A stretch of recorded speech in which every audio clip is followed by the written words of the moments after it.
বস, আমার মাথা গরম হয়ে যাচ্ছে। বাজারে ব্যবসায়ীরা এখন আর আমাদের কথা শুনতেছে না। যে কথা আমগো কথা শুনে না মানে কি কালো রং বাজার কথা কস নাই টাকা টুকা দেয় না ওর দুইটা পা ধরে কাইটা একবার যা শুনবো না কথা কিনলে গা।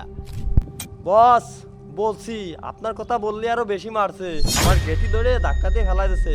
কথা যে আন্নের কোনো কালু মাস্তান দেওয়ার সময় নাই, দিন বদলাই গেছে। তাহলে এই কথা কইছে তোরে, তাহলে চল যাই আমরা, ঠিক আছে? বর্তমান একটু কাপজাপ চলতেছে তো ব্যবসা বাণিজ্য, ঠিক আছে? এর লেগে ওরা এই কথা কইছে না, ওর দইরা হুগা দিয়া গরম ডিম বইরা দিমু, এরপর বুঝবো কালু রম্বাস কেরা। চল আয়।